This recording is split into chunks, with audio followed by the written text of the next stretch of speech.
Thoughtful companion, embrace the philomathic odyssey.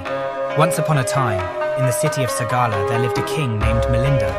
A profound conversation unfolded between the king and a wise monk named Nagasena. This exchange changed the king's perspective on his personal identity forever.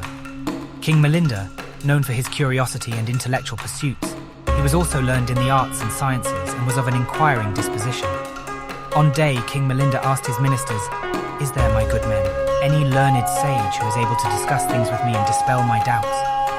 His minister Devamantia said, "There is great king, an elder named Nagasena." The king, along with the 500 of his learned Greek men, mounted his royal chariot and went to the place where Nagasena was staying. King Milinda went up to Nagasena, exchanged polite and friendly greetings, and took his seat respectfully to one side. And King Milinda asks, "How is the elder known and what is his name?" The elder replied, "O king, I am known as Nagasena, but that is only a designation in common use, for no permanent individual can be found." King Milinda then calls upon his learned Greek men and the monks to testify about Nagasena's statement. He questions how it is possible to approve of the idea that there is no permanent individual implied in Nagasena's name. And he asks, "If that is true, most venerable Nagasena, who is it who gives you robes, food and shelter? Who lives the righteous life? If a man were to kill you, there would be no murder. You say that you are called Nagasena. Now what is that Nagasena? Is it the hair, nails, teeth, skin or other parts of the body?" In reply, Nagasena said, "I don't say that, great king." The king's skepticism grew, leading him to express his doubts, and King Milinda asks, "Or is it the body, or feelings, or perceptions, or formations, or consciousness? Is it all of these combined? Or is it something outside of them that is Nagasena?" In reply, Nagasena said, "It is none of these." Then, the king asked as I may, I can discover no Nagasena. Nagasena is an empty sound. Who is it we see before us? It is a falsehood that you have spoken.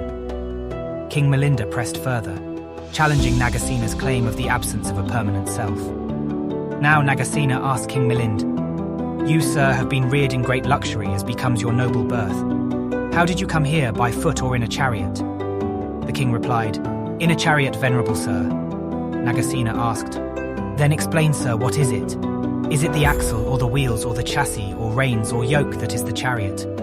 Is it all of these combined, or is it something apart from them?" The king replied, "It is none of these things, venerable sir." Nagasena asked, "Then, sir, this chariot is an empty sound. You spoke falsely when you said that you came here in a chariot." Now Nagasena called upon the Bactrian Greeks and the monks to bear witness and said, "This King Milinda has said that he came here in a chariot, but when asked what it is, he is unable to show it.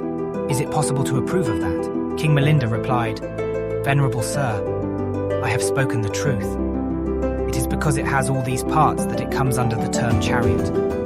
Nagasena exclaimed, "Very good, sir.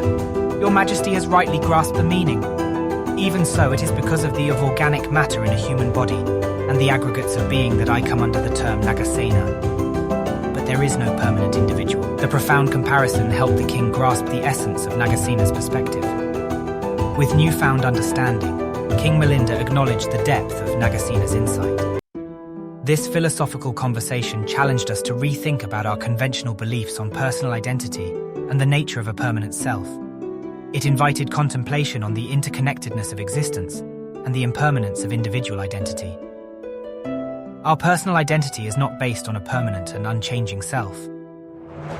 We are not obligated to be constrained by societal pressure or conform ourselves to the identities that this society imposes upon us. We are all in a constant state of flux. Who you were, who you are, and who you can be are not the same persons. Let us embrace this profound truth. Every night, our older selves fade away, only to be reborn as new individuals each morning.